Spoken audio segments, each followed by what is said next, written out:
Om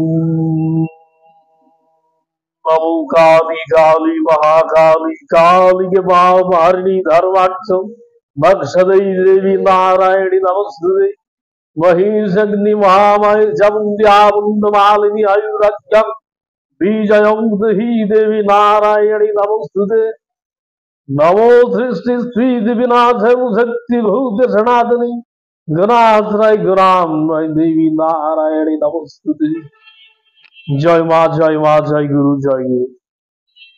নমস্কার, আমি শ্রী শ্রী তান্ত্রিক ভার্গব আনন্দ তীর্থনাথ মহারাজ। আশা করি সকলে ভালো আছেন। আমার চ্যানেল হচ্ছে তান্ত্রিক ভার্গব আনন্দ তীর্থনাথ, যেখানে আমি নানান প্রকার তন্ত্রোক্ত ক্রিয়াকর্ম উপস্থাপনা করি। যারা আমার ভিডিওগুলো দেখেন সকলকে ধন্যবাদ। আমি আজকে জ্বর নিবারণ করার জন্য একটি মন্ত্র নিয়ে আপনাদের সামনে হাজির হয়েছি। দেখা যায় অনেক সময় আবহাওয়ার কারণে বা ভয়ভীতের কারণে মানুষ ভয়ভীত পেলে একটা জ্বর আসে, ওই জ্বর কখনো যায় না। ওষুধ খেয়ে ট্রিটমেন্ট করে সেই জ্বর যায় না। সেই জ্বর বিনষ্ট করার জন্য, সেই জ্বর থেকে মুক্তি পাওয়ার জন্য একটি বিশেষ মন্ত্র নিয়ে আপনাদের সামনে আমি হাজির হয়েছি। রোগীকে ওষুধ খাওয়াচ্ছেন, ইনজেকশন করছেন, জ্বর যাচ্ছে না, রোগ ধরা পড়ছে না। জ্বর যে কেন আসছে, রোগ কোনো মতেই ধরা পড়ছে না। এমত অবস্থায় কি করবেন? যে বিদ্যাটি আপনাদের সামনে উপস্থাপনা করে, এই বিদ্যাটি যদি প্রয়োগ করেন, প্রয়োগ করলে মায়ের কৃপায় সেই রোগগ্রস্ত ব্যক্তির গা থেকে জ্বর নিমিষেই চলে যাবে।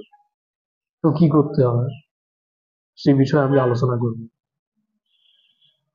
এর আগে একটা কথা বলে রাখি, সেটা হচ্ছে যারা এখনো আমার চ্যানেলটিকে সাবস্ক্রাইব করেননি, নিত্য নতুন ভিডিও পেতে আমার চ্যানেলটিকে সাবস্ক্রাইব করে পাশে থাকুন।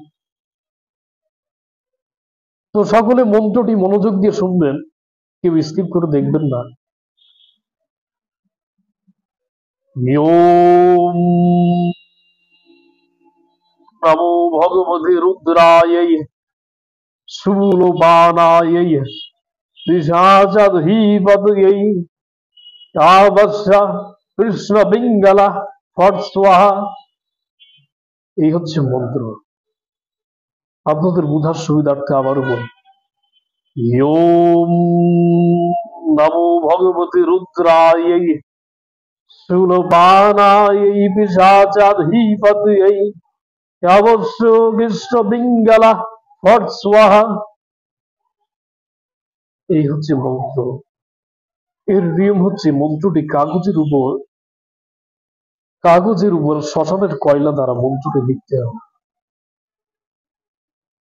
কাগজের উপর শ্মশানের কয়লা দ্বারা লিখে সেই রোগগ্রস্ত রোগীর তাবিজে পুরে, একটা তামার তাবিজে বস্তুটি ঢুকিয়ে রোগীর ডান হাতে বেঁধে দেবেন